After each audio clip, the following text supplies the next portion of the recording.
Woo! Yep, yep, yep, yep, yep, yep, yep, yep, yep, yep, yep, yep, yep, yep. What's up with everybody, man? Woo! We got Jake. What's up, man? Yeah, I know I normally don't do morning shows, but sometimes, once in a while, I just gotta sit out in the car, smoke a cigar. Currently not drinking liquor. Woo! Oh man, how y'all doing? Good morning, good morning. Let me know you in the building. Woo! Working up there. Hey, get that work in. Make that money. Get as close to high value as you can. Be of some value. I'm gonna tell you.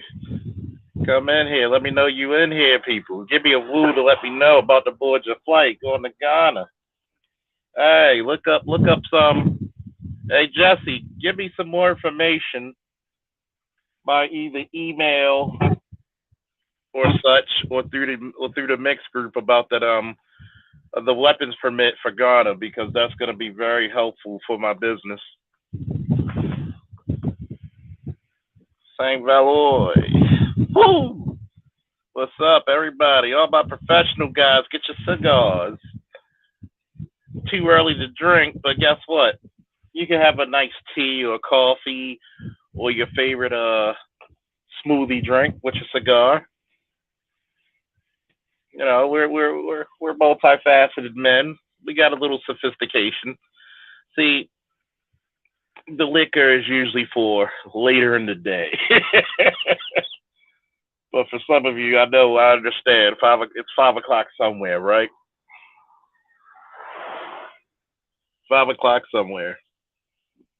Oh man.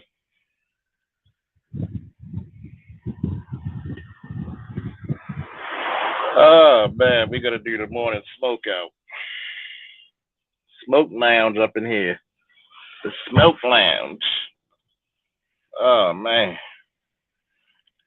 I get y'all with the intro and outro.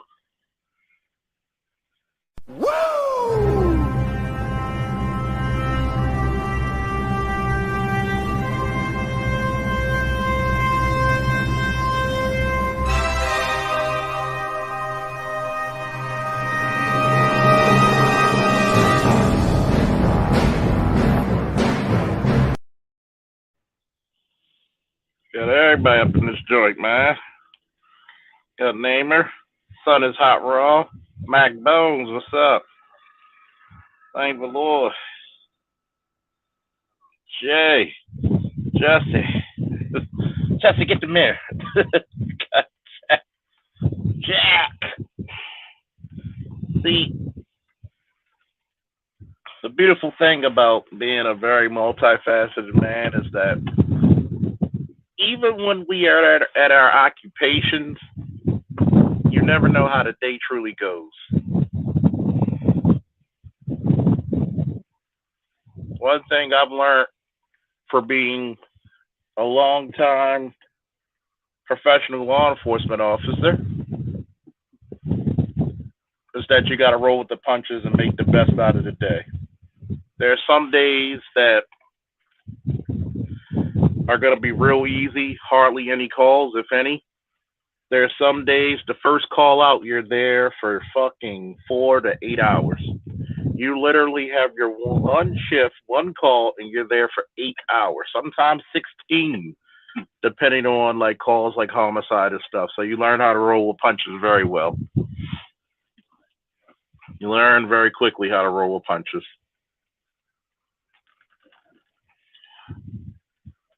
No, I know it's early in the morning, a lot of dudes at work.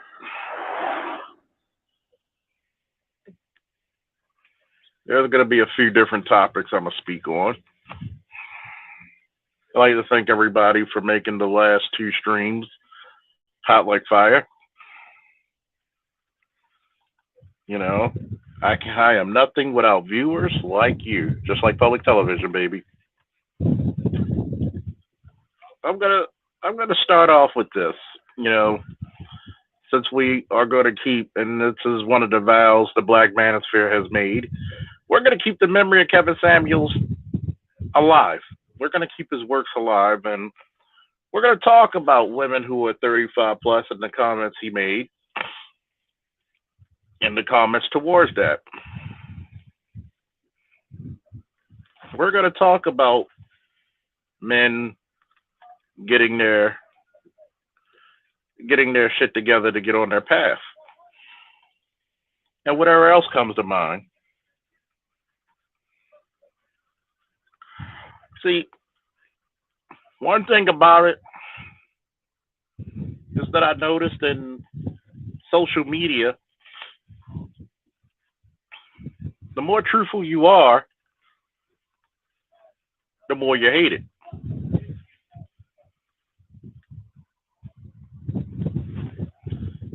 The more you tell people about reality, and this is the reason why I love living in reality, is because one,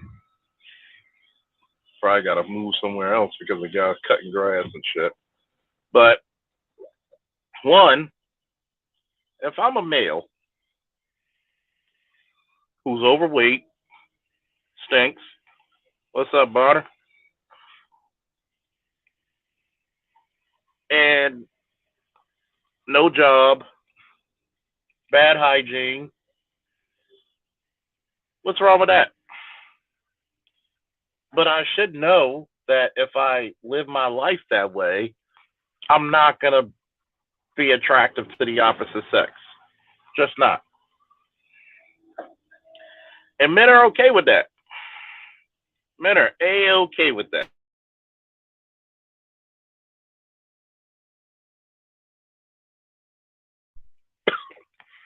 Don't forget to like, share, subscribe when you're in here. I'm okay knowing that I'm only 5'10" and not 6'8", so my NBA hopes would not be pretty realistic. Even though I'm not a fan of basketball, I know a lot of players, but I don't really watch basketball anyway, so that's not my favorite sport. I'm a combat sport guy. Everybody should know that. Um, it's funny how men have to live in reality at all times, but when you tell a woman anytime to live in reality, that's when the world gets upset. See, it's okay to tell a nigga that he's dusty, he's not going to be good enough, and some more shit.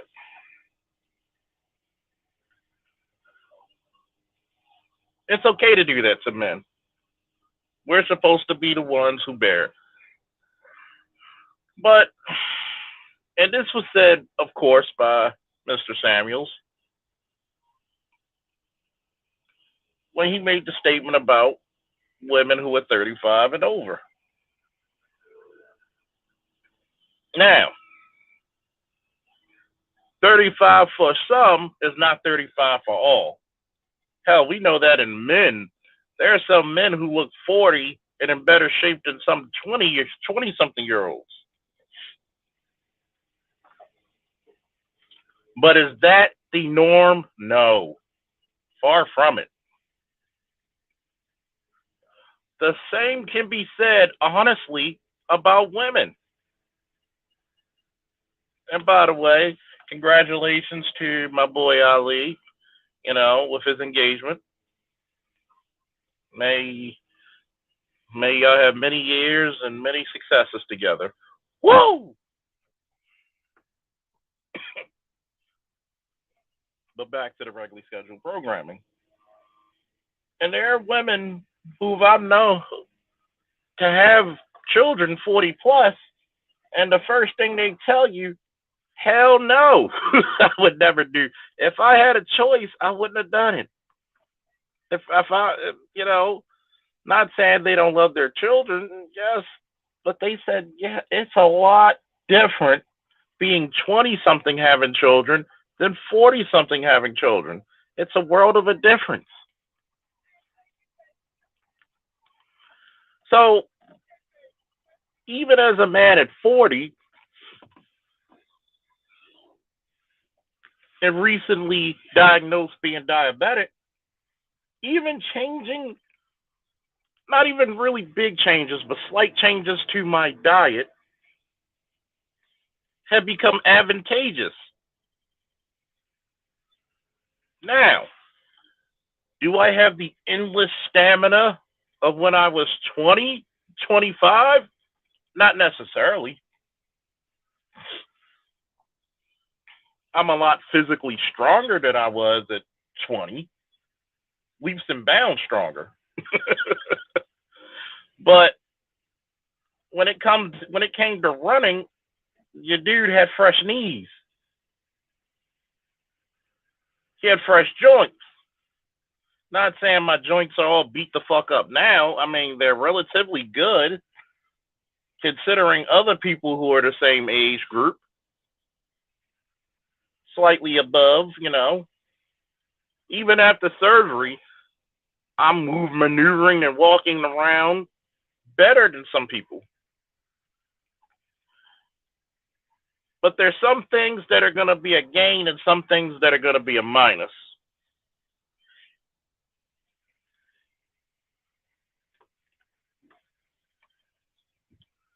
And when we look into this thing called reality, there are some women who are not going to get the same looks at 40 that they did at 20. And some, not at all. And we're not even going to go to the exceptionally beautiful or woman or the exceptionally handsome man. We're going to go to the average Joe, average Jane, the fives. Okay? The fives. The majority of people you will see walking on terra firma. Okay? We're going to go with that. And what we notice is that there are some people who are exceptional, which are the minority, the great minuscule minority, and there are some people who got it and lost it, some people who still got it, and some people who never had it.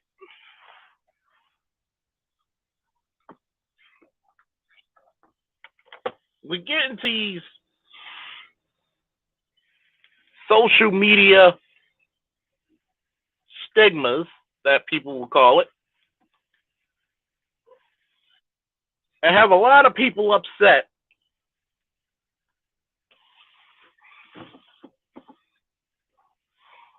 with things. Oh yeah, by the way, the cigar of the day. Hey Kareem with your beautiful self. Antonio, AB, what's up? And there's people, and like, let me finish this before I'm smoking a Cohiba Blue, by the way. That's the cigar of the day. Let's get your boy a sponsorship with a cigar company. Shout out to David Carroll, smoking that fine Cohiba.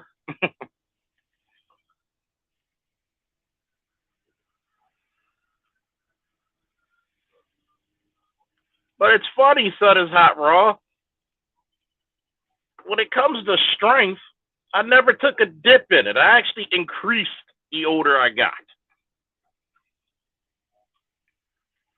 I actually took an increase to what I got. But then again, you're talking about a guy who was lifting weights since 14 years old and he just turned 40.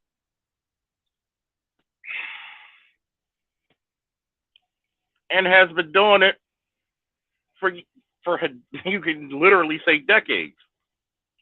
Speed, not so much. I mean, I'm still a good sprinter, but if we're comparing it to 20-year-old Charles, 20-year-old Charles is smoking me right now. I mean, like a pack of fucking Cools, like an LFD, like a Cohiba, he's smoking me.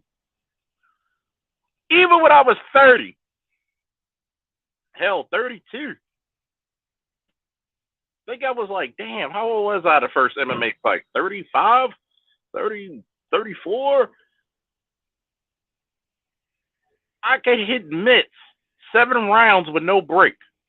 Because my nephew and I, when we were training in boxing, kickboxing, and MMA together, we got so used to conditioning our shoulders that we could throw punches endlessly because the lactic acid didn't build up as fast anymore at that time.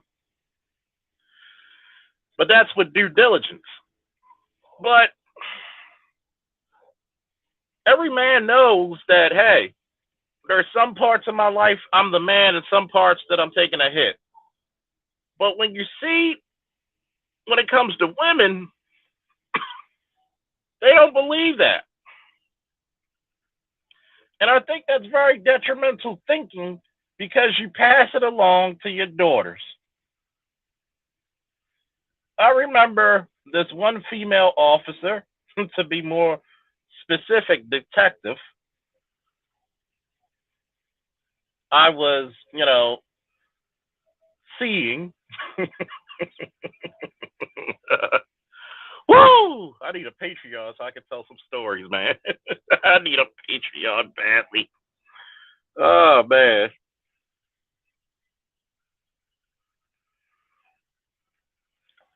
So, you got to think about it. She told me when she graduated college, she was around 22, 23. And her words, not mine. I'm too young. I was too young to get married. Now, to give even further context,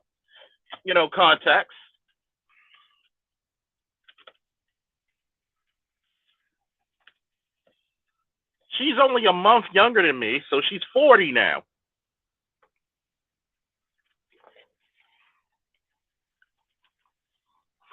Never had a biological child. I mean, she has an adopted daughter, but never had a biological child. Yes, that's a lot of love in your heart, but that eats at women not having biological children. Here it is. You got your master's. You're a detective in the department. Been engaged to a guy who's less than, greater than, and the engagement broke off after 2.5 years, and you're still stuck in the middle. I gotta go full blown Kevin Samuels for a minute. There are very few things that increase with age and use. And I'm sorry, women are not comic books.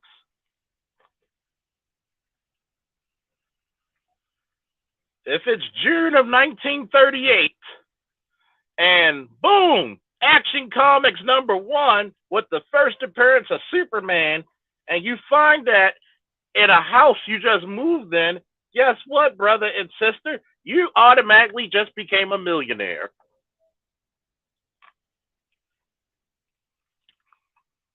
So somebody give me the chart. How many years ago was 1938? 80 plus?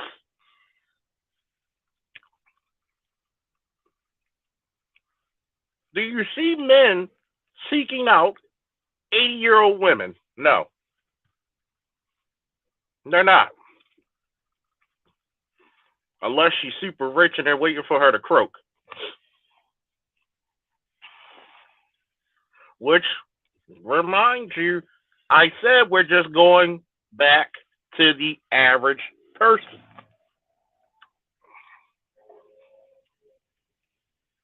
There are some things in life where, guess what? You're not going to keep value. If a man loses his job or his career, guess what? He's going to lose value.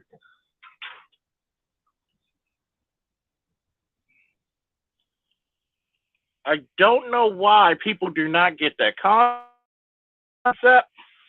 My God. Thank you. 84 years ago.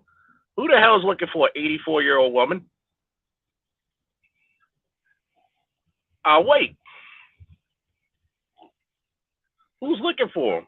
There has to be very special criteria going on to look for an 84-year-old woman. I had to do a little bit of moving because the noise of that mower was getting to me.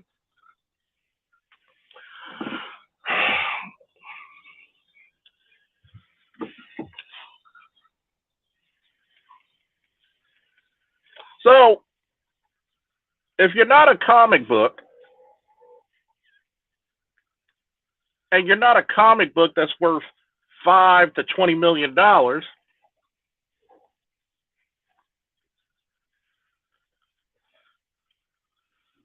lot of things don't get value as it ages. See, one thing you got to realize is that, as my father would say, you got to strike while the iron's hot. Meaning, you're supposed to get the best and the highest value man to marry you while you're at your highest peak of attractiveness, submissive in submission, and cooperation.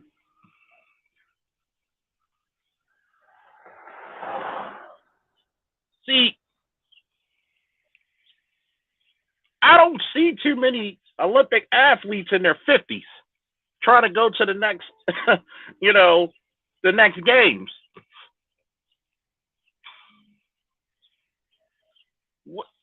I mean, really, if we sit down and really judge this, how many people try to get into the NBA or the NFL at 60?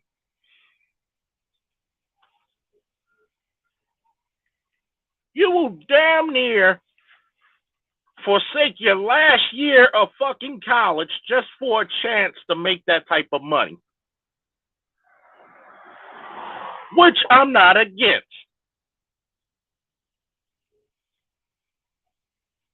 Because you may never see that opportunity ever again. And that's the same damn thing I say to women when it comes to this thing called marriage.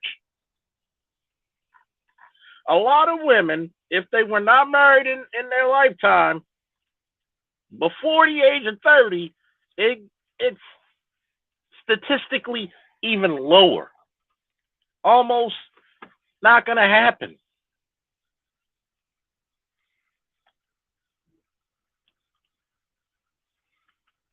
It's no different than a guy who's been in jail for 15 to 20 years, and you think he comes out, let's say he goes to jail at 18, come out at what, 35, 38? What's the probability that he's going to be very successful in life? It's going to be low. Not saying it never happened, it didn't happen, but it's low.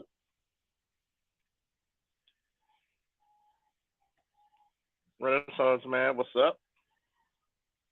Mel, what's up? So, when you sit down and you try to explain to people, like, look, these are the best chances for you to find a man. Especially for women who go to college, and you're literally surrounded by the future leaders of America, the future movers and shakers.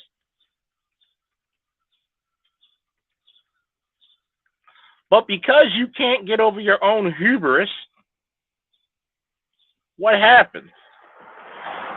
Reality sets in. You make excuses. You get bitter.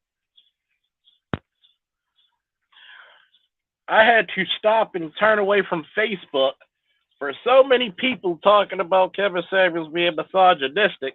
But no, Kevin was trying to tell you the blueprints of getting married.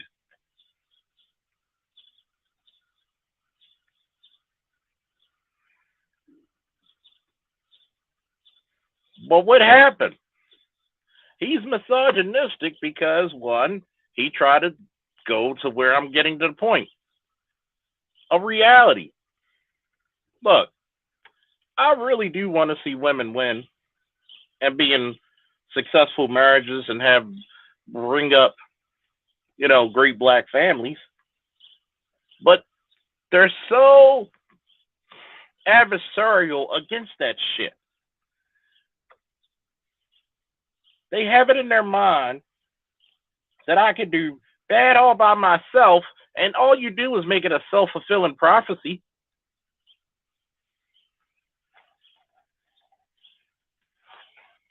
It's ridiculous and funny at the same time. What's up, Snowman? Mike the comedian, what's up? Charles, what's up? How you doing? Carl, what's up? Miss Jackie, how you doing?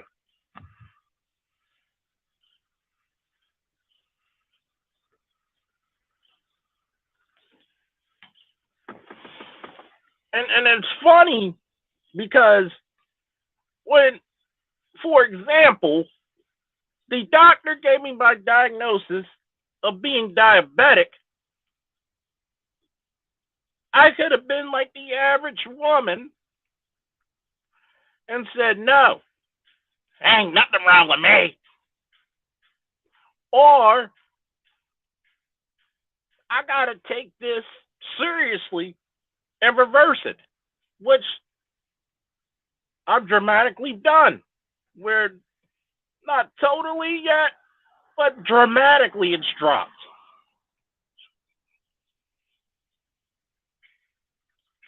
And that's just by changing your diet, checking the back of a label to see how much sugar something has.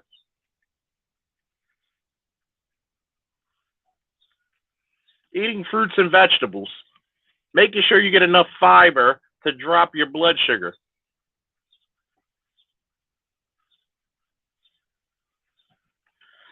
Limiting or staying away from your carbs. Well, limit them anyway.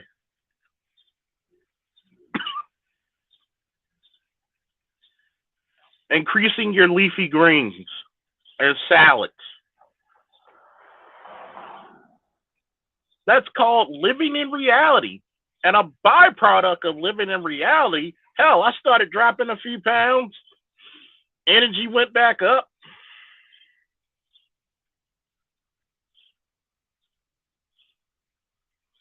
Still can curl 40, 50, 60, 70, 80 pound dumbbells for reps.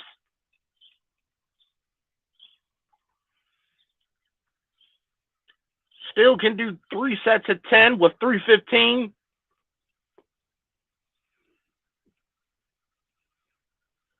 But what if I was like everybody else who complains about somebody telling you the real?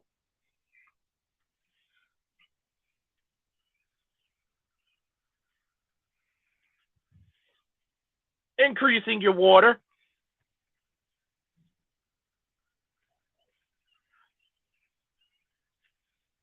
What if I was somebody who gets upset with telling you the real? And you know what's funny? I hate it when my people lose. I really hate it when my people lose.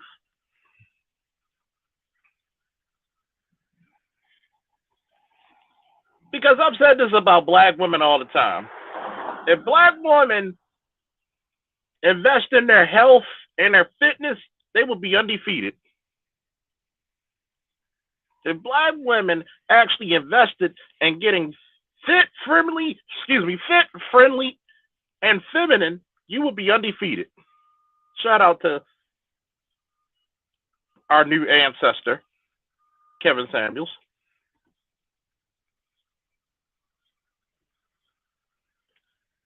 It's funny how the same women who are out of shape, bad attitude, bunch of kids, bunch of debt, want men that totally outclass them, but they will not accept an overweight, bad hygiene, bad attitude, a bunch of kids here, there, and everywhere type of guy.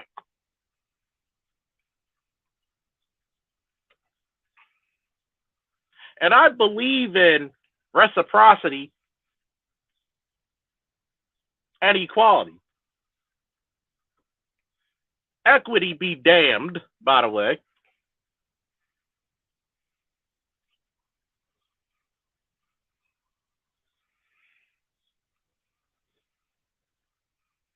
Equity be damned.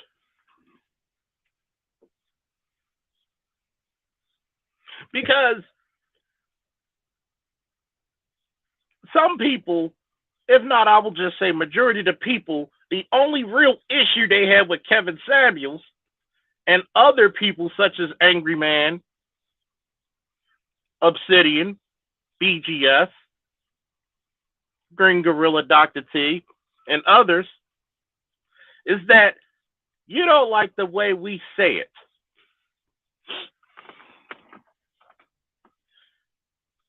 For 60 years, we've been singing love songs, we've been doing all kinds of sweet shit, and it fell on deaf fucking ears.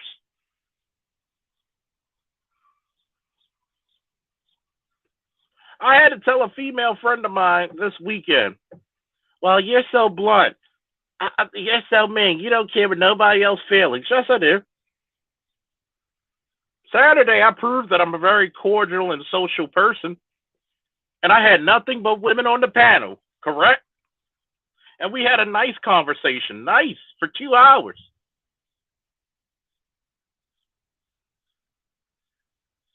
Nobody called themselves out of their name. I didn't call anybody out of their name. They were lovely. They were cordial. They were feminine. They were friendly.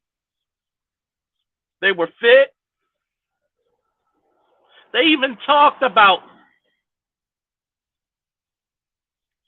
I don't like to call having children young or out of marriage mistakes, but they talked about the errors they made and corrected them. But yet, when a brother loves black women so much that he wants to correct them on the better path, he gets ostracized. Stop telling me you want men in the community to be leaders when all you're going to do is be insubordinate.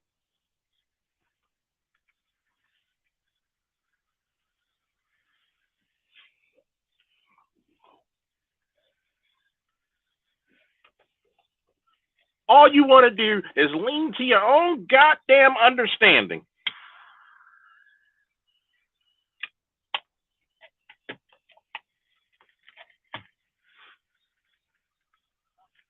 Why don't you just be honest to black men? Do I think it's all? No. Stop trying to say you want leaders, but then you're going to go circumvent the decisions the man makes.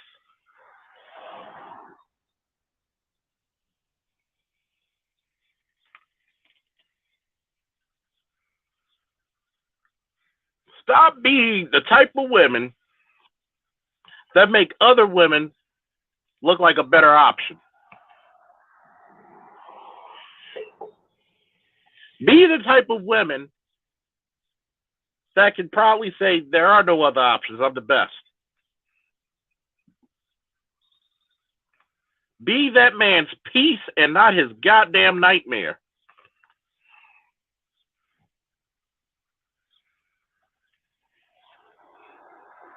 Because plainly, as we've seen, men take harsh criticism. We will tell women, men, to get on your shit. If you're this age, you need to be working this amount of hours a week.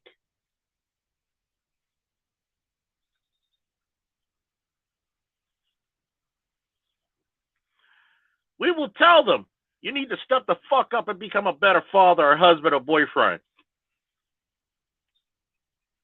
We will literally check each other like a goddamn inspection list. And you won't hear one iota of a complaint. But as soon as you tell women, if you over 35 with a piss poor attitude, out of shape, and a rack of kids, the chances of you getting a man is fucking low. Especially the high tier 10% of men, and I'm only being probably 5% of men. That is extremely low to damn near impossible for you. You get upset. But remember, folks, Kevin was misogynistic. Kevin told these women, you should try to make it work with your ex. But how many times have you and I looked at clips in entire shows of women admitting that they left their husbands for the stupidest of reasons?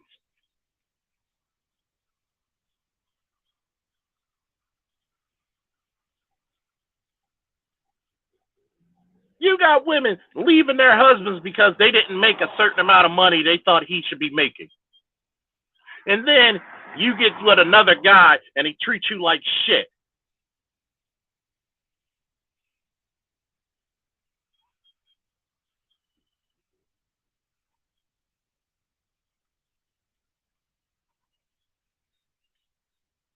That's disgusting.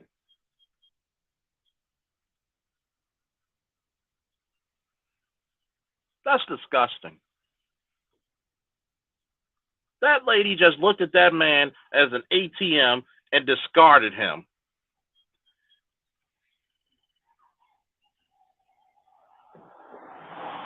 Is this what the black men have to go through? And I say this, is this what black boys have to look forward to when going for mating and dating? If you don't make this, you're not even valued. You'll never hear of any characteristics of a black man by many of black women that has to deal with his character. It's always about his physicality and about his economic status. Because let's be for real, if you actually wanted a nice guy who treats you right, you would have done so in high school.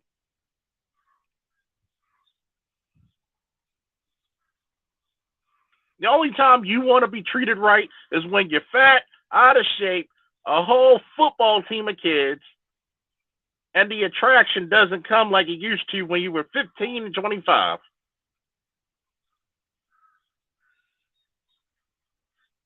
There's a lot of women out there who left dudes going to college but stuck with dudes who were in prison.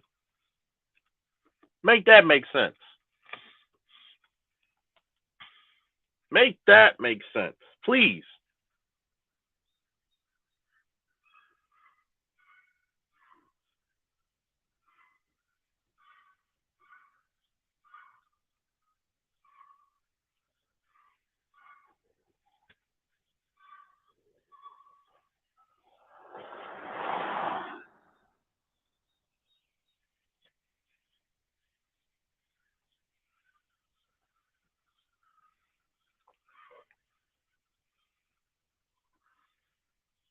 Somebody, please make that make sense.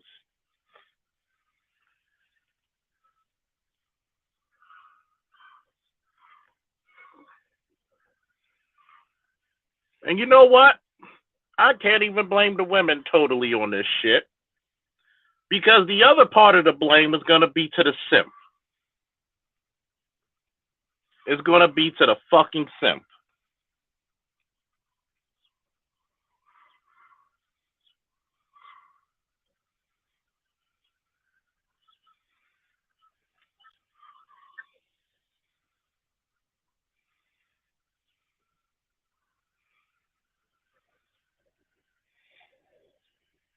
That simp is a very dangerous person. And I've seen a lot of motherfuckers on Facebook who are fucking simps. Well, he was misogynistic, talking about women ain't worth it. Nigga, shut the fuck up. See, one, because you're not in the area of either economics or physicality, you got to kiss the ass of women to think they're going to respect you. And I'm going to tell simps out there this about women. A woman does not like a man who just kisses her ass for the possibility of sex. Shout out to Alan Roger Curry. A woman can't respect you because you're just kissing her ass and being willy-nilly and just a goddamn yes man.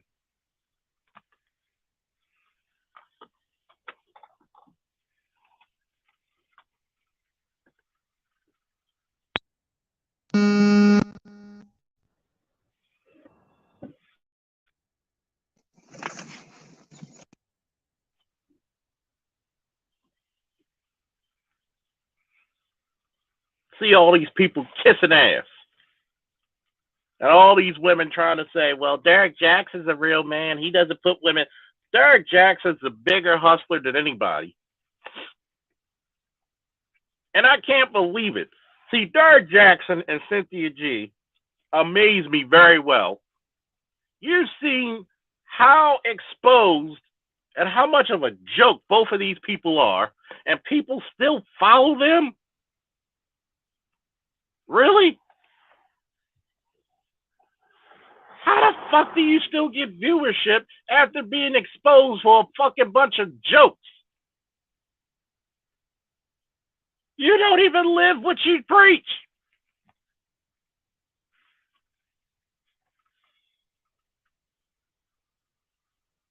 You know what, Red Star?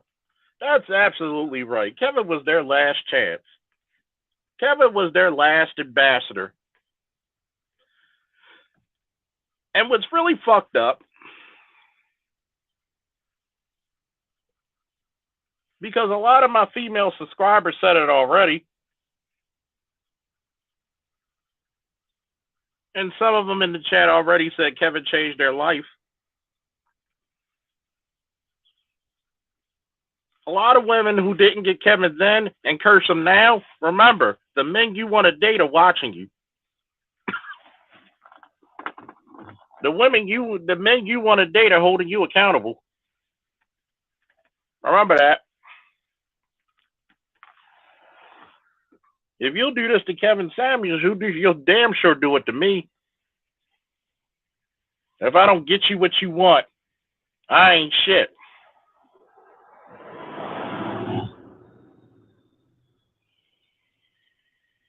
Think of that.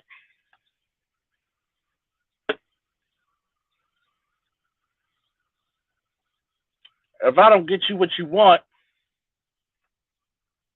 I'm not shit.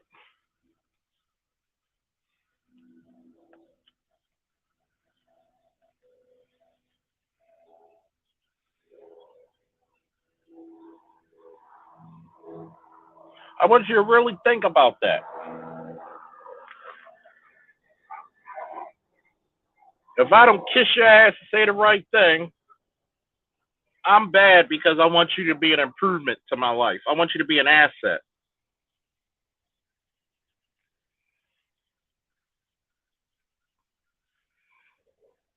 I'm supposed to have all the attributes already, and I have to wait for you to change.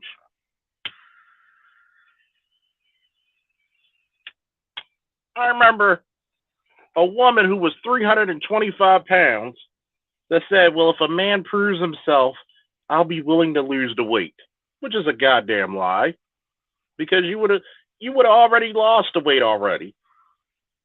But I keep telling a lot of women this.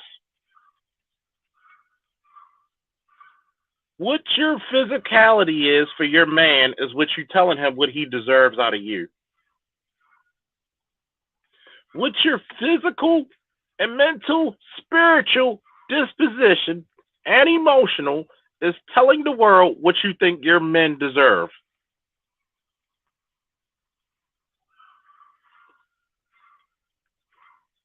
You think low of yourself because you think low of your men. You don't think your men deserve somebody who's fit, friendly, and feminine.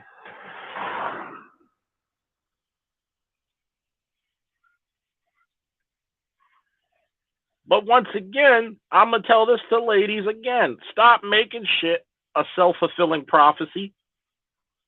If the men are making improvements, why aren't you?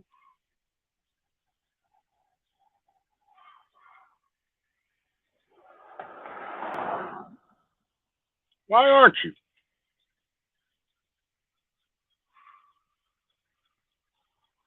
I've never seen anybody but black women who fuss about men saying smile. Maybe because men naturally like to see women happy, and you frowning makes us look like you're in distress. So that protector instinct kicks in.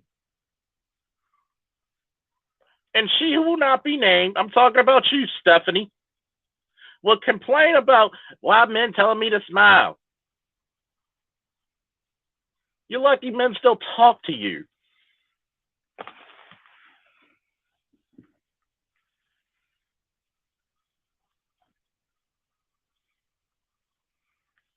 Yep. We have to love them as they are, but they don't love us as we are.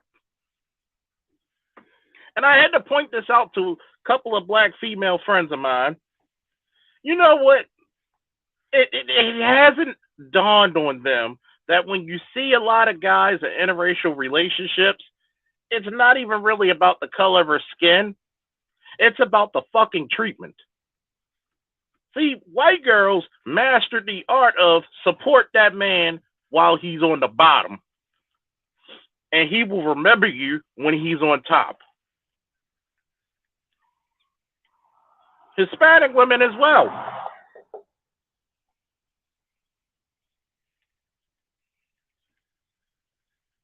See, black women want you when you're already set and already made it.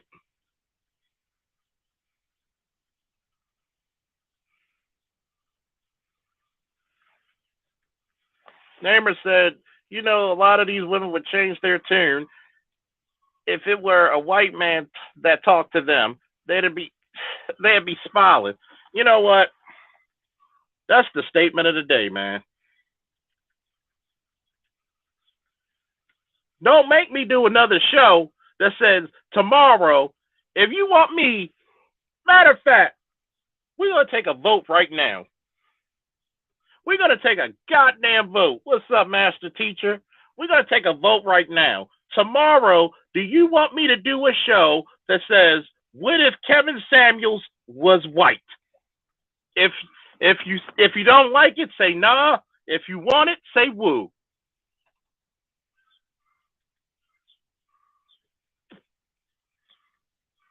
If you want that show, say woo. Because that's the most profound statement I've seen in a while.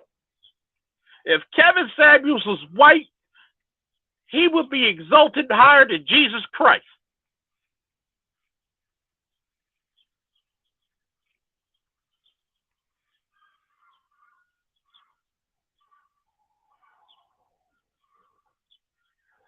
Because I'm going to tell you one thing.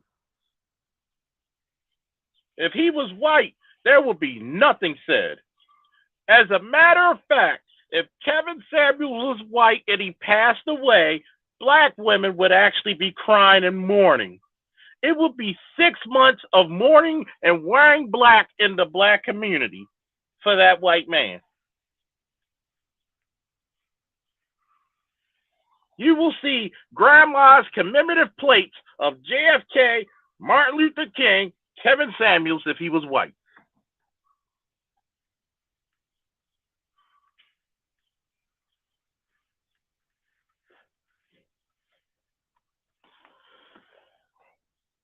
And I can prove this to you very quickly. What's the name of that DJ who gave all those chicks the HIV? Over 600 black women, and he was a ragamuffin, dirty ass white boy. And how many of these chicks slept with him? Not just because, not even because they're attractive, just so they could get in the club for free. No VIP. But let that would have been a black man. Hell no. Not with his dirty, dusty ass.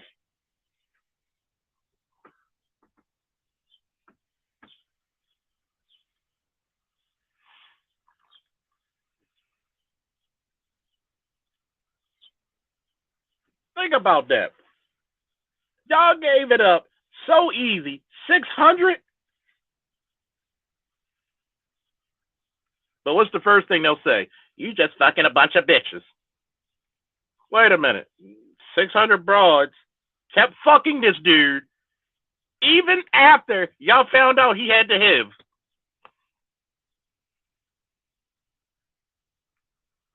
In the words of our fallen brother, now ancestor Kevin Samuels, you can't make this shit up.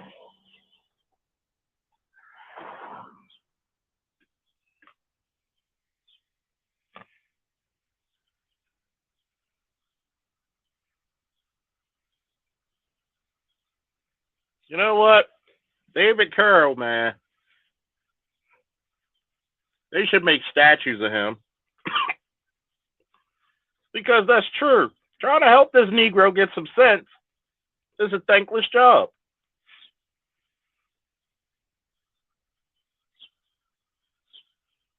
You're right, Kareem. We're going to forget them and carry on the mission. But think about that.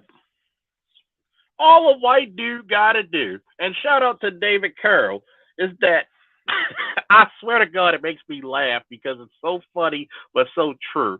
Just to touch the hem of his garment, that white skin will override every iniquity that white man ever committed.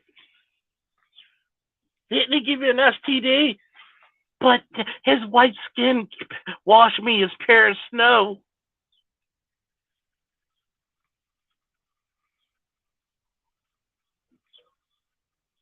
Oh, trust me, Project Pat, man. What's up, babe? Project Pat was prophetic, man. Don't save her. She don't want to be saved. Don't save her. She don't want to be saved.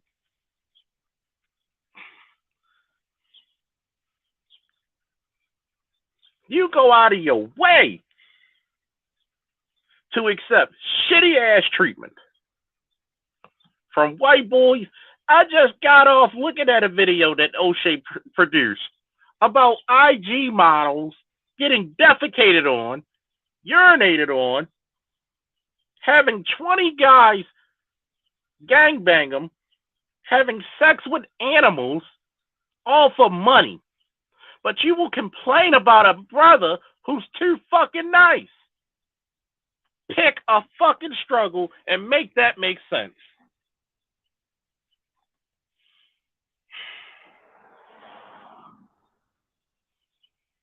You know what? I don't like to admit my black pillness as much as the master teacher BGS does. But I'm so black pill sometimes that I just say, set a fucking atomic bomb, figuratively, and just let the fucking community go. I'm really to that point where I'm on some fuck these niggas shit.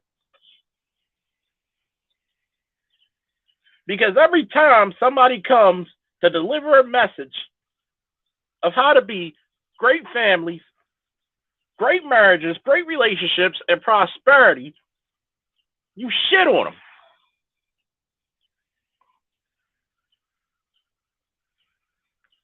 He's too nice. He cares too much.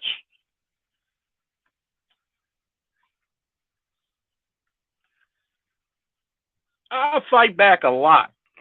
And I swear to God, I fight back a lot of saying, you know what, black man, just dog these bitches out. I fight back a lot saying that shit. Because you're not appreciated for what the fuck you do.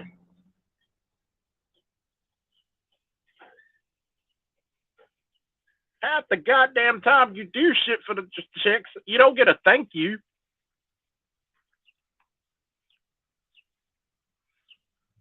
Watch, you couldn't get into a restaurant yesterday. But Father's Day, the goddamn father got to be on the grill and cook his own goddamn food.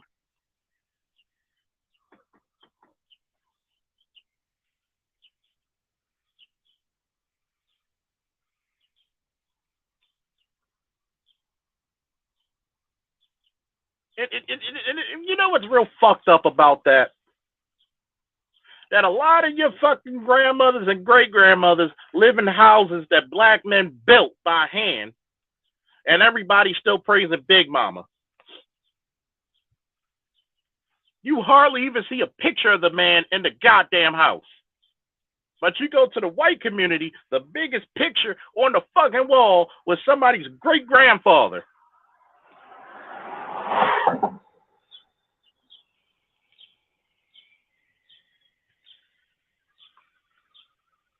What did BGS say? It's by design.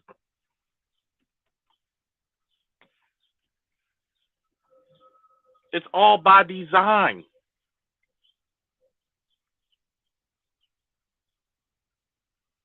I should work to the sweat of my brow till I die in my sleep so you can have another 30 to 40 years of living up wealth that you never built.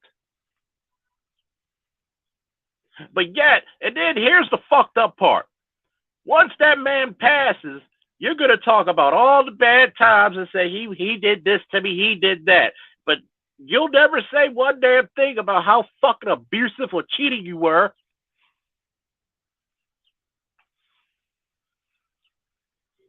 There's a lot of men out there who sign birth certificates for kids that aren't even fucking theirs.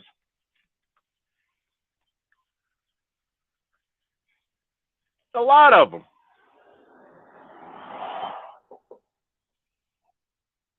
And then simply put, you talk about your men like they ain't shit while they're putting up with your shit.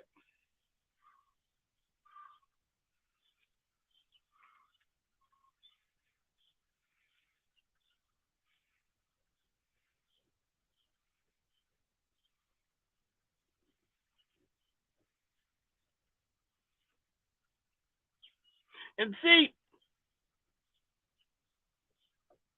it's funny how every other race of women understand that if that man is encouraged to work, you're going to get gains that are insurmountable. But you keep fucking pushing this man down. You keep fucking demoralizing your boys. For what? So you could fuck around and go get a degree in communications?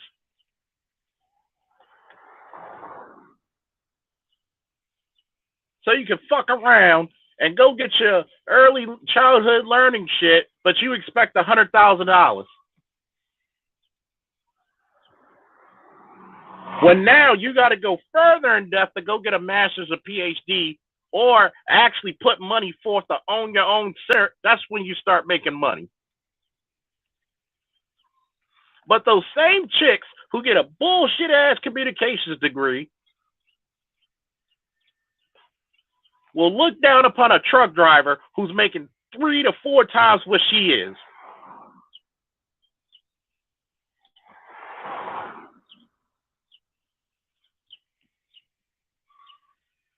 I'm so tired of women with champagne thoughts,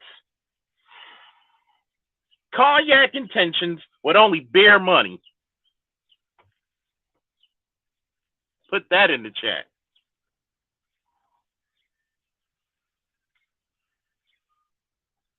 You don't even go to the fucking schools to check on your children.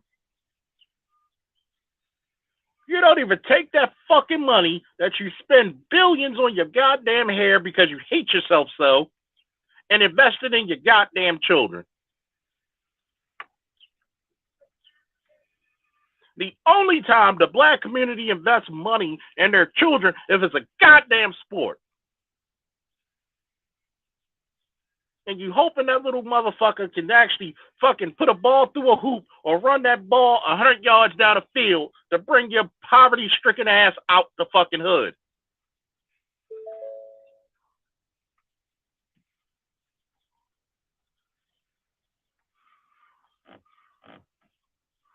And I'm not going to lie to you, a little bit of this is venting.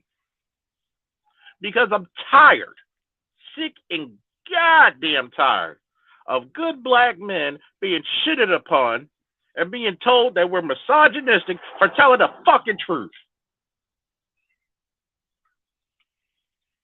And I'm tired of niggas telling me, well, that's not my reality. Motherfucker, you see what the fuck's going on.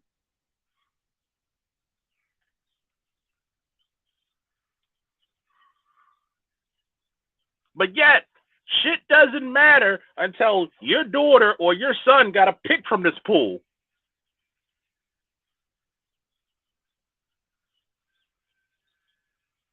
When your son or daughter has to pick from this pool, that's when you feel the burn.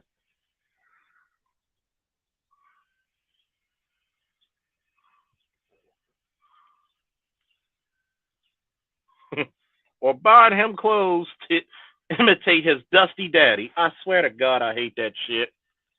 Stop making. I swear to God, can these young chicks stop putting their sons in clothes for the men they really want to fuck with or left them? Stop that shit.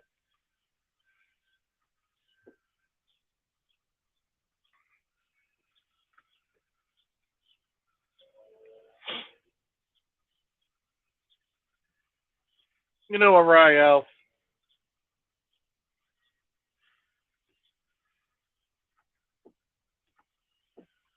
I really have to say this. I might lose a few subscribers. Might lose a couple of dollars. Please like, share, subscribe. Donate to the GoFundMe where we're gonna pay for the training for myself and other young black men who I'm gonna hire in my security firm to do great things.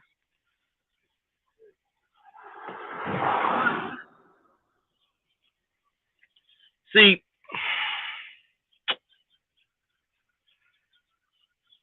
in the black community, children are not cherished, they're just a burden and a meal ticket. Put that in the chat. Children are not cherished, they're just a meal ticket and a burden.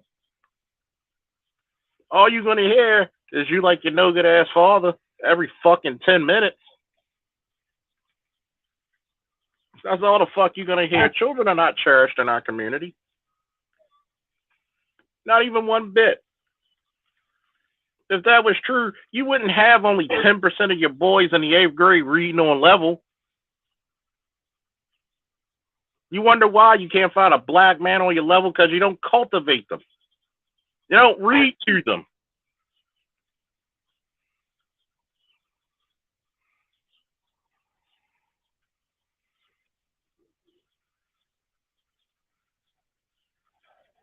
You don't read to them.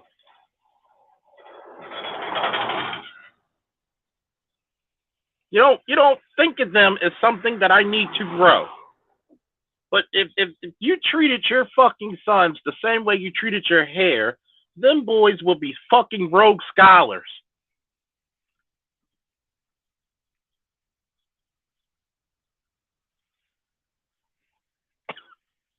That is some true shit. Think about it. Why would you film you going up to the school to see what your child's doing just to beat him on camera like you're some great parent?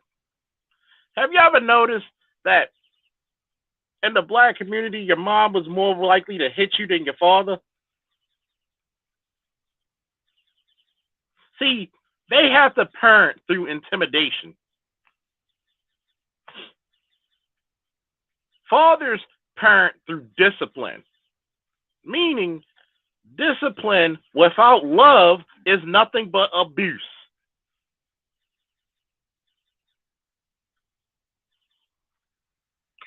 I'm going to say it again for the niggas in the back that didn't hear me. Discipline without love is nothing but abuse. Do you know, brought up in the black community, how many children really are victims of fucking child abuse?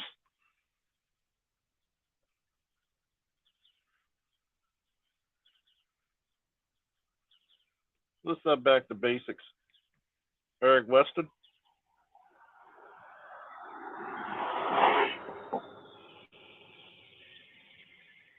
Think about that. Your child does something wrong. Your first inkling is to hit them. You go to school. I had to cuss literally the faculty out when my son got in an altercation with a girl. They will call me because he's talking in class, but won't call me when he gets in a goddamn fight. And I said, you bunch of sorry motherfuckers. Because that's what you truly are. Sorry motherfuckers. And then you have one lady come over, this other bitch, and that's the only thing I'm going to refer to her as a bitch, is going to say, well, maybe it was a mistake. How the fuck was it a mistake when she did it on purpose? And then she said, well, you know how don't you tell me that's how girls are. Get rid of that sexist bullshit. Always an excuse. Always an excuse to abuse a black boy.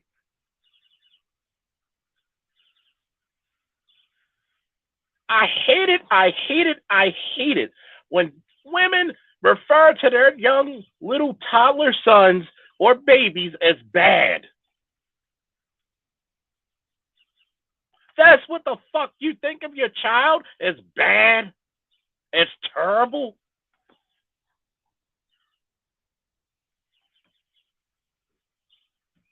Why the fuck do you even have these children?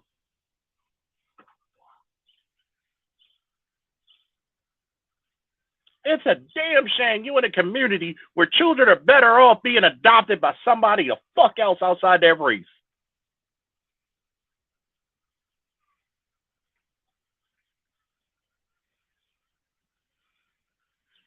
But I also thought, no, you're not being fair. Fuck fair.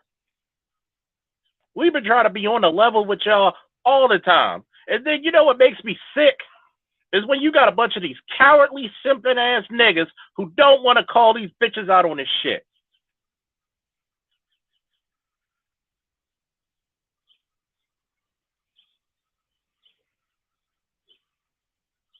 I've been to your fucking houses. I've been to these calls. I've been to calls where black women didn't want to give their fucking fathers the child. Little 13-year-old girl wanted her daddy. Daddy at the door. This chick, number one, house fucked up. Kids running amok. And I had to tell, if she's on psychotropic meds, I'm all stressed because you're trying to do every fucking thing. There is no superwoman, but there's always been a superman. And I had to tell her, you better get this girl to her father before she looks for fatherly love out there in them streets and you become a goddamn grandparent. Holding the child against the father only because you fucking got that much hatred and contempt for him.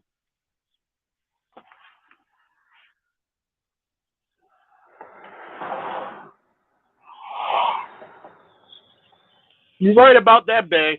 They hate their children after they're not cute enough to dress them up like little dolls anymore. Won't even pay for fucking nursery school for your kids. Won't even try to give them an advantage.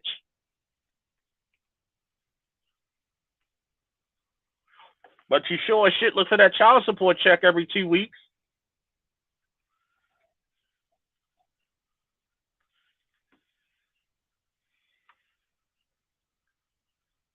See, this is the reason why black men need to get their shit together. When you have your shit together, that creates a force field, a first level force field against bullshitters.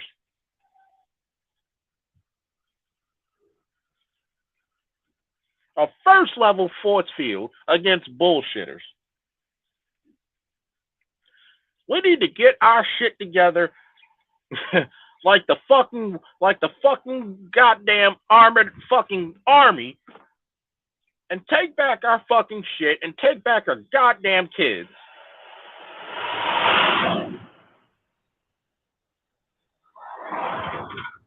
And shout out to Black Guru for putting this up. We should really fucking put a lot of women out here to fucking court for not fucking raising and teaching our kids properly. We really should. We should take their asses to court for the level of abuse, for the lack of education, from the unsanitary living conditions.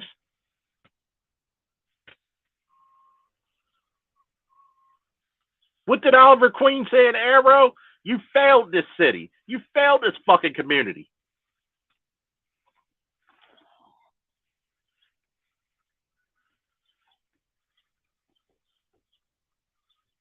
Stop letting this fucking de facto matriarchy take over your fucking lives. Stop giving up to any threat. I'm sorry, we need to go back to the days of George W. Bush and not negotiate with terrorists. I keep saying this shit for years. Black men, your greatest weakness is that you don't want to work together. You're scared to work with another nigga.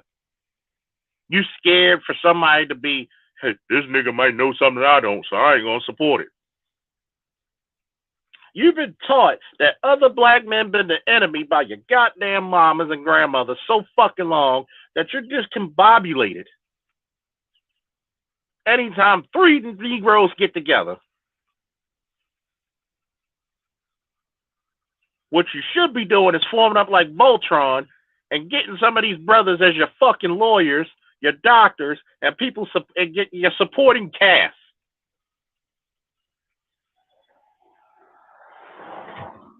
Even Lionel had the other goddamn Thundercats.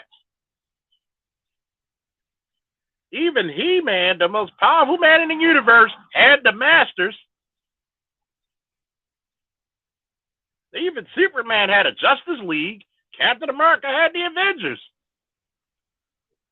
I don't care how powerful you think you are. You can't do it alone.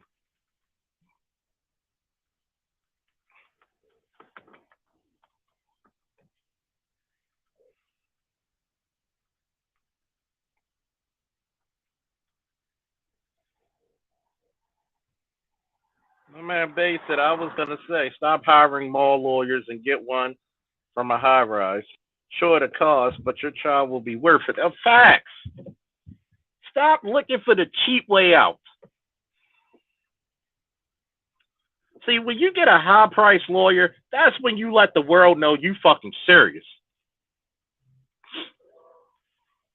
Because you know that chick is only going to come with a fucking public defender or some rinky-dink fucking lawyer from out the fuck of the back of a cereal box.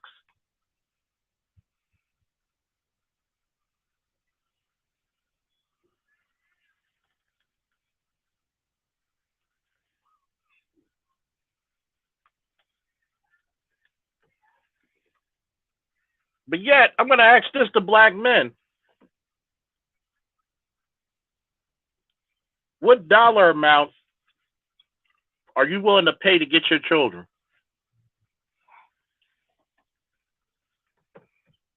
What sacrifices are you ready to make? Or are you just going to leave them in the fucking concentration camp called their mama's house?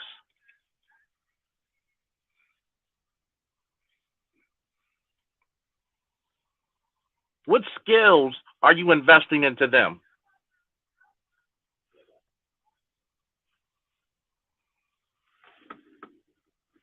What skills are you investing into them?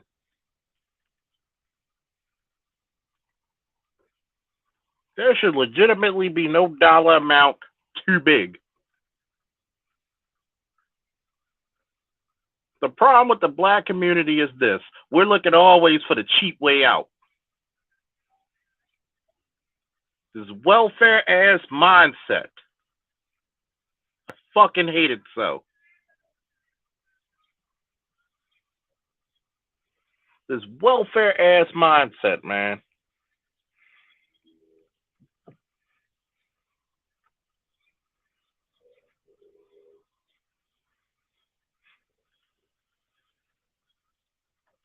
I'm not even going to say I'm the next Kevin Samuels. Not even close.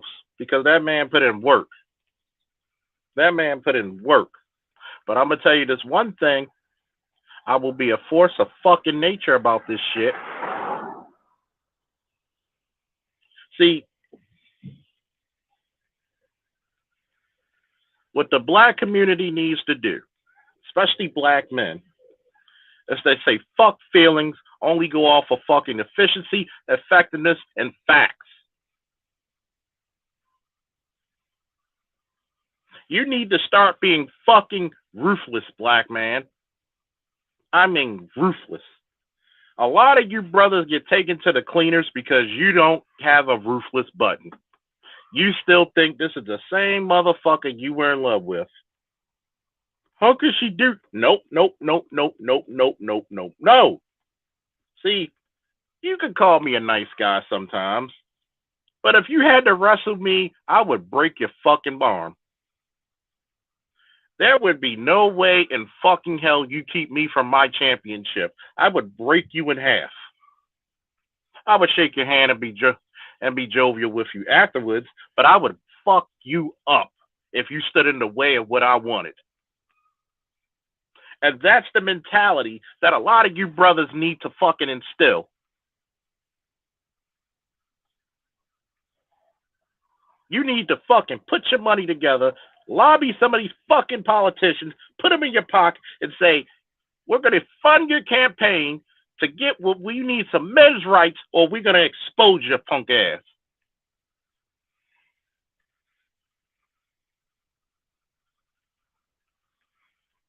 Oh, how can you take my kids away? Nigga, you already fucked up because you didn't have an out strategy. I've told a lot of niggas before, if we had an 80% divorce rate, that women will divorce you 80% of the time, and you don't have an out strategy, that's on you, nigga. That's on you. I don't know about you, but I got a lot of expensive comic books. I got a lot of collectibles. Two of my favorite comic book creators passed away within a week. Shout out to both George Perez and Neil Adams. And I'm going to tell you how special, on a side note, both of these men were to me. Neil Adams, no matter what con I go, no matter what year, would always remember me and my son. And his wife will be, and by the way, every time he goes to a con, his wife is with him. Every time. And it's funny, right? Because Neil Adams always shakes my hand and he'd be like, how you doing, Arms? And we would literally sit down and talk for 30 minutes to an hour about comics, family, and some other miscellaneous shit. And George Perez was the same way. And he actually died surrounded by his family. Think about that. He went out the way he wanted to go out, and he did not die alone.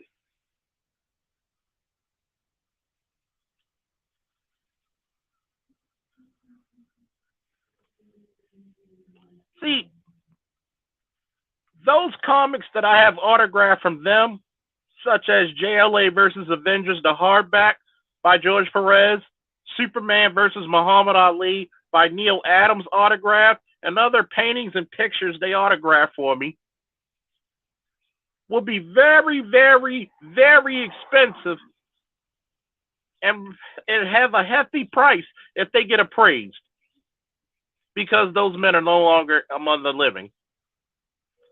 So you think the littlest shit that I'm gonna take a chance. If I decide to get married, not to have a prenup, I don't give a fuck if you got a pocket full of bubble gum, get a fucking prenup.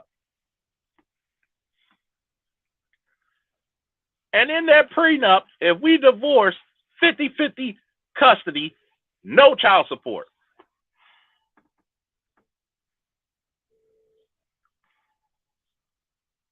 Too many black men are pushed into relationships with no out strategy.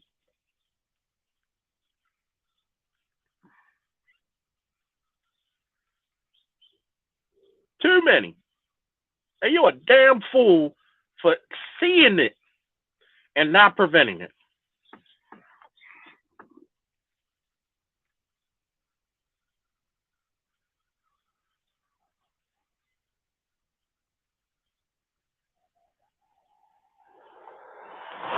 There's a reason why we look up to pimps, rappers, and mamas. Because you're not allowed to see a powerful black man without him being cut down by a woman, by the government, or by something. We let everybody come in our fucking space and kick around our heroes.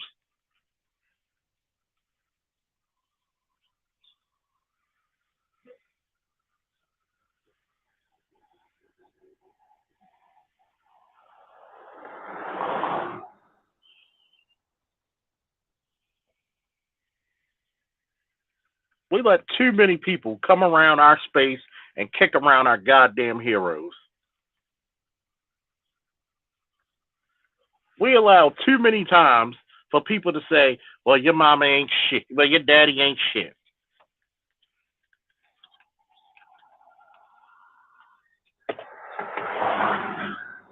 I remember watching the series Bel Air, and the mama never wanted to tell Will about his father.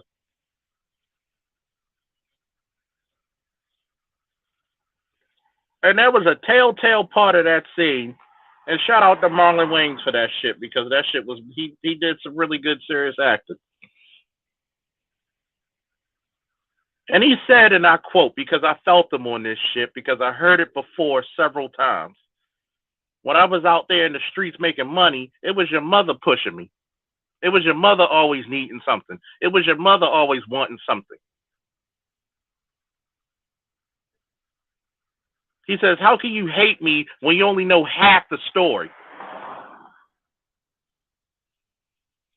That's a damn shame. You got a whole fucking community of fucking children who hate their father only because they heard half the story.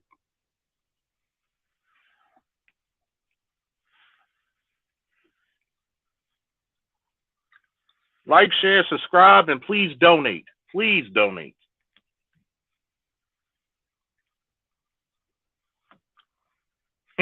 The COO, huh? Somebody get rid of this.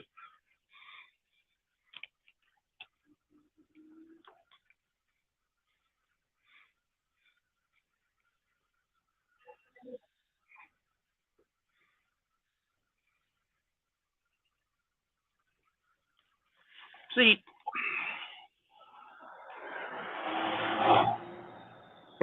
this Cohiba is hitting.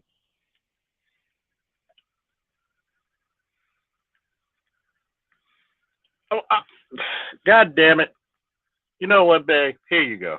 I'm going to open this shit up because I know y'all tired of hearing me talk.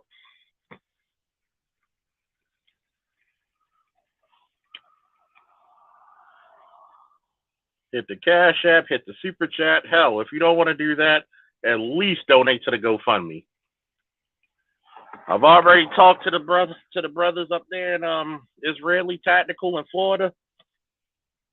You're talking about executive protection, high risk protection, SWAT school.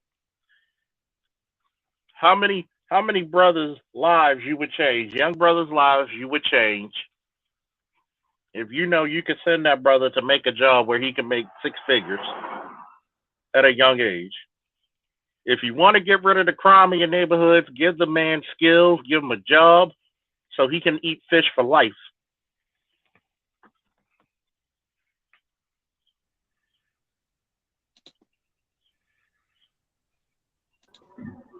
What's up, everybody? What's up? You Hey, would what's open good, it up Charles? right when I'm about to jump in the shower, right? Like Washing literally, like Nancy. I had Okay. to cut the water off. So, what do you think about the statements I made? Sorry. You know what? My mother said something to me that,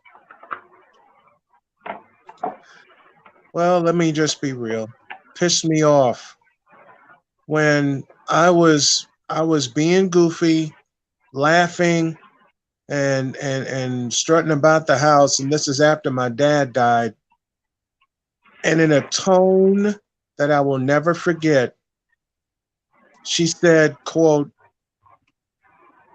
"You are just like your father." Man, that got on my nerves. Still does. Even though my mom's passed, it still gets on my nerve that she held that much, for lack of a better term, vitriol. And they were Yeah, married 40 years. yeah, that consent. You know what I'd have said to her? I'd have just, because I'm too quick, too fast, too sharp. I'd have turned and looked at her and said, "Thank you. I like being like my father." You should be like Because your father. do you want to? I Because mean, I mean, I am seriously, ask yourself: do you want to be like her?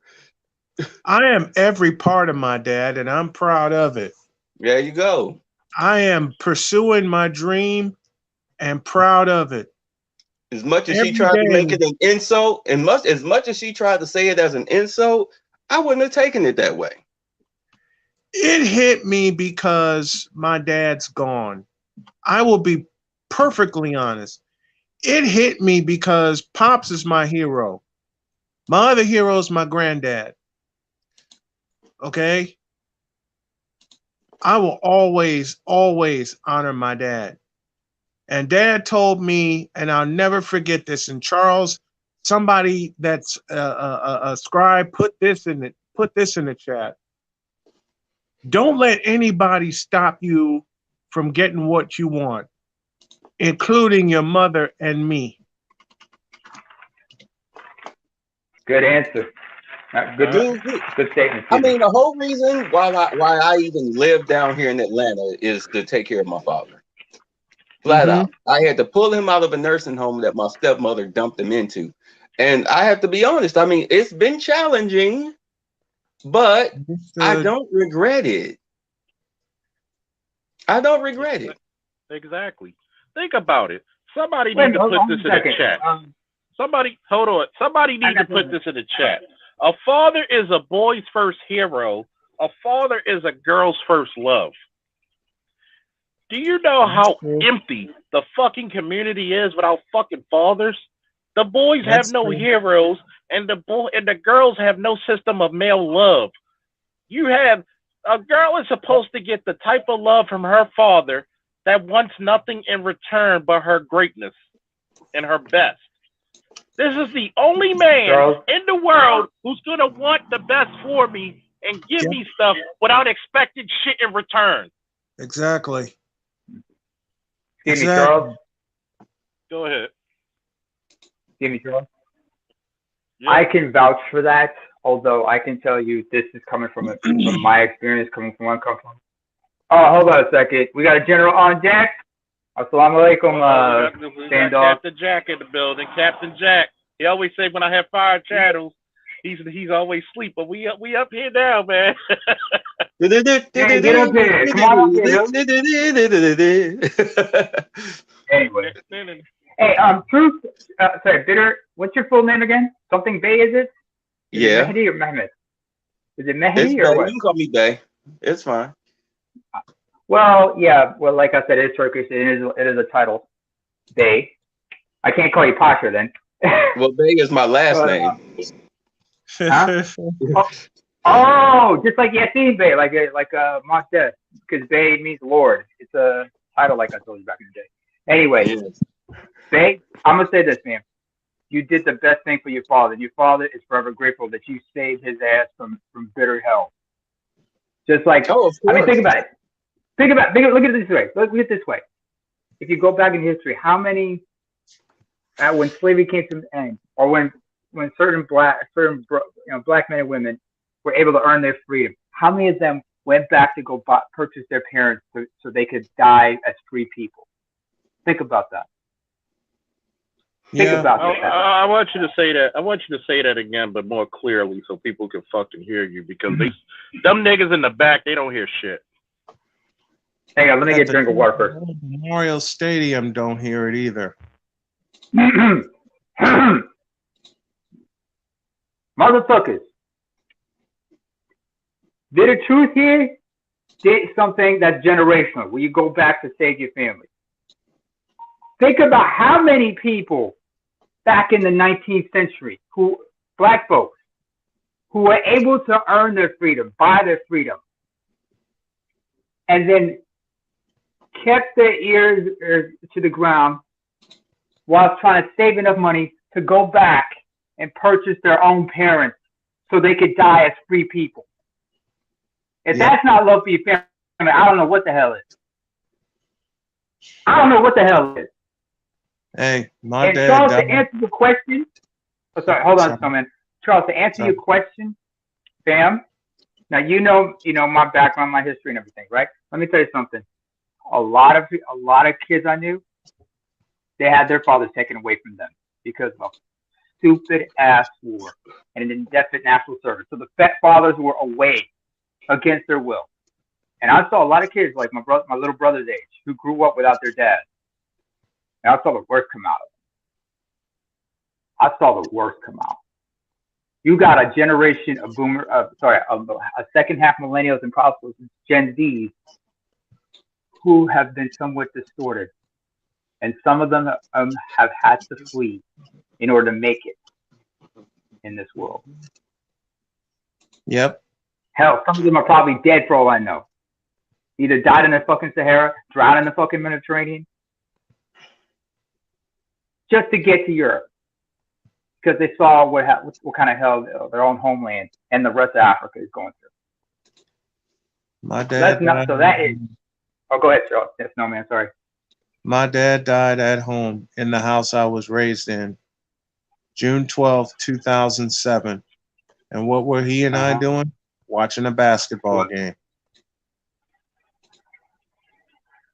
You can't ask for more than that. That's a good way to go. Kevin Samuels went out the best way, but that's a good way to go. Dad and I grew up on sports. He got me into sports, which is why I became a sportscaster. And he was there with me in my infancy as a broadcaster. You son of a bitch. That's my dream job. I went to school for that. Man. I went to school for that. Fuck that shit. Go get it. Who the fuck said? Dude, I'm 50 and getting ready to leave. I'm 50 and getting ready to leave the country. That dream is done. Plus, I fulfill it just by doing my YouTube channel. I believe have a good trip there, dude. Can pursue the dream job that they want. I'm gonna turn 50 in July. Let this motivate you. I've had so many people tell me that I should give this up. That I should, in the immortal words of my mother, have a regular job. Oh, don't you hate that when somebody? Okay, let me. All right, out of their freaking mind. Let me be honest here. Okay. When I wound up dropping out of college, and I moved down here to Atlanta to help my father run his business. Right. Working behind the camera. Okay, helping him with the editing and everything, boxing all that stuff up, shipping it out. That was enough fulfillment for me. Me being on YouTube, because before YouTube, I used to do a radio show. I used to do a radio show in Columbus, a couple of them. But this whole YouTube thing, it allows me to be me. You understand? I'm able to speak and say what I want to say, how I want to say it and everything. So I have fulfilled that dream. But the big dream was calling the Cleveland Browns football games. I can easily do that now that there's something worth cheering for. I can do that starting this late summer. Well, this, near the tail end of summer when football season starts on my Browns channel. So Right. I got it. But as far as sitting in a booth and I got people handing me scones and shit, yeah, I don't need that. Well, I'm proud of you. Let a black man say this to another black man. And Charles, I say it to you and I say it to every black man in the chat. I, Snowman, am proud of all of you. I appreciate that. I'm proud of you, man. Yeah, thank you. I appreciate it. I appreciate it. I'm proud of you for kicking. I'm proud of you for living your dream, getting a beautiful wife, and kicking the shit out of cancer. Oh, man, congratulations on that. I didn't know all that. Man, listen. I'm going to mute because I got to wash. We, Charles, are we still on for 8 p.m. tonight? Oh, yes, we are. Okay. Then I will give a brief story. I'll go in detail tonight, but I'll give a brief story. Last June, I wound up having blood clots in both my lungs. My daughter, Sonia, rode to the rescue and told the emergency techs what was going on.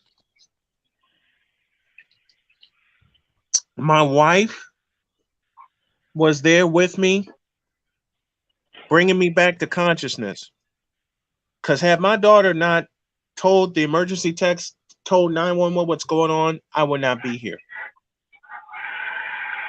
I went to the hospital in Henderson, North Carolina, and was airlifted to Duke University. So they can get these blood clots out. Yeah. I wasn't even in the hospital in Henderson 45 minutes. When they said, we're going to airlift him to Duke right now.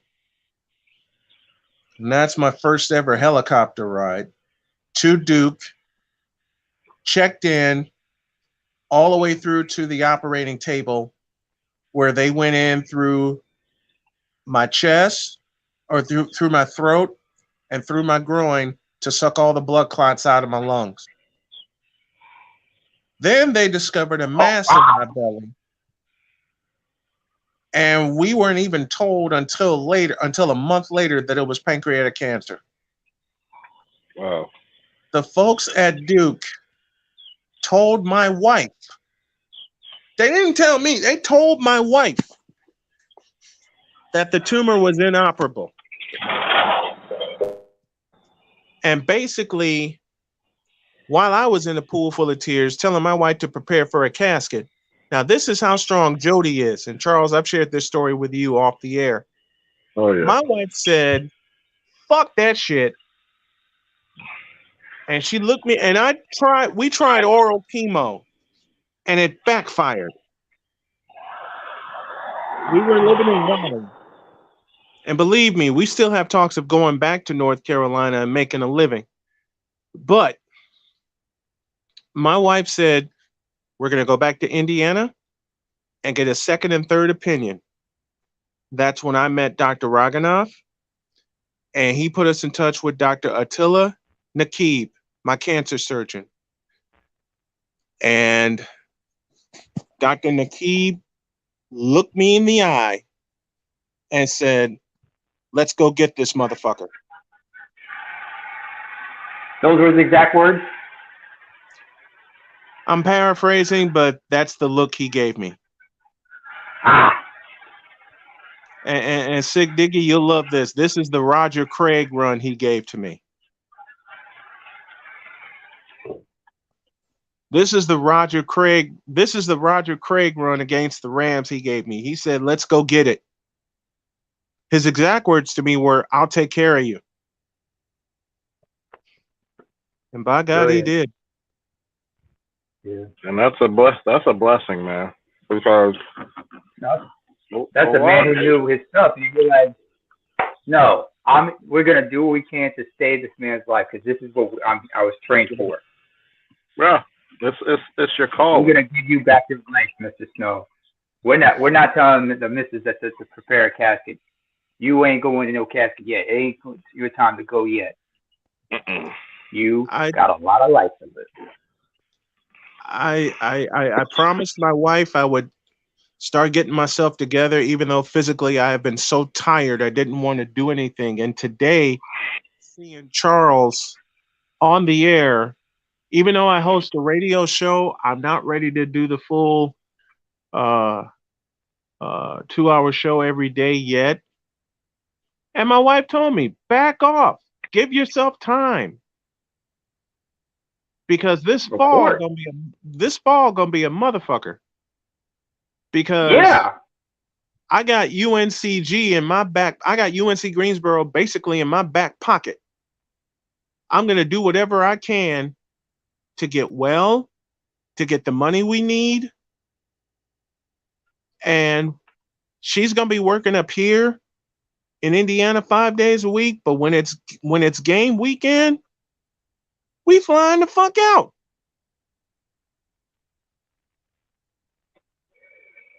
Yep. We flying the fuck out, and she's gonna be in the booth with me. I don't want to interrupt her job here because it took her so long to get part one, and part two she just got promoted. I'm not interrupting that. I refuse to interrupt her. And it's right in her wheelhouse. Helping kids. Job Corps.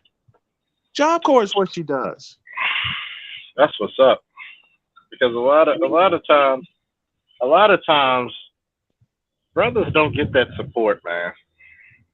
Man. And she's appreciative of him. And she's very appreciative of him. I mean, if I may.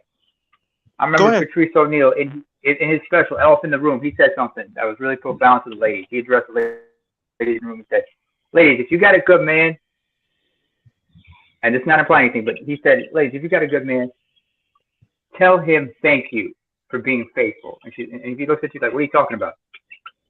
Look, I understand as a man it's hard for you to be thankful, but thank you for fighting for us. I appreciate that. The point he was trying to make is a man who's greatly appreciated does a lot more. He's willing to do more because he knows that person has showed him gratitude. He understands what he's doing. That person was not in vain. He knows he's loved and appreciated. Mountains. And I gotta move a couple of mountains to get my strength back, because to be perfectly honest, I've been sleeping more than moving. And it's not, you know, it's not that easy, man. I mean, think about it. You just come from cancer surgery here, right? Yeah, I'm a month. And so your body is young as 50. So it's going to take a little bit longer time to recover. I'm not going to be a Debbie Downer, but I'm just saying, you gotta take it step by step. Yeah. Well, I decided to say I'm going to about my shit. Get together. Yeah. Hey. Oh, I will be making you laugh all the way too. That's all we can appreciate. And I appreciate you guys. I have to continue to say this. I'm going to say this to every man, regardless of color or race or whatever. I appreciate you. I appreciate you here. I appreciate you. Not only for me, but with me. Hey. What are brothers for? Oh, yeah. I appreciate you guys.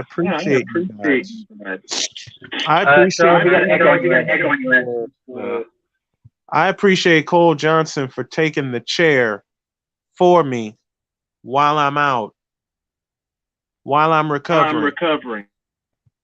Yeah. Him, Wise, what's his name? Also, you heard about the good news about El Jefe, right? Talk to me. Wise El Jefe is going to have his show also be broadcast on BS3 Network. Beautiful. BS3 Network's going to be where it's at. Yeah. I'm getting my. I'm just hoping we get Chris based on BS3 because Sorry, I'm hoping we can get Chris Bates on BS3 because he's got to agitate a lot of people. You know what I'm saying? And he's a master at it. I love bass. I've missed the last 4 Fridays with him for obvious reasons, but I love bass. Oh, I'm sure he's more than understands. He understands. You know, you got to get back up what you see. But he's looking forward to seeing you come back. I've loved that brother since the day I met him in 2006. Yeah. And every man that I've worked with, especially since doing Snowman in the Morning, I love them dearly. And I gotta pay tribute to one of my special friends, Gary Reimer, who just recently retired after 29 years as the voice of the University of Northern Iowa for football and men's basketball. Go Hawkeyes. He, this past year, gave me the vision of how I can handle doing games for UNCG and covering high school football while my wife works. While my wife works, I gotta work. And yeah. But you know what, Charles? I mean, Brian? Give me Brian? Yeah.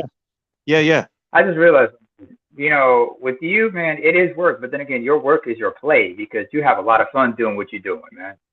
You should look at it as work. It's more like I love what I do.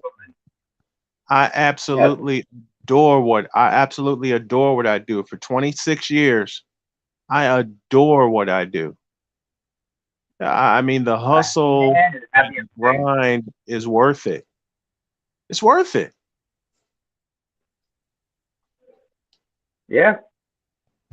You just know you just know your stuff too. I mean, I was having fun earlier when they had the show earlier today. There was a lot of interesting things that were brought up, a lot of facts I remember bringing up because I remember them off the top of my head. I wouldn't mind be joining the show, but unfortunately, with my big mouth, I probably steal it. We go completely left, so I got to be better in the chat. Thank you very much.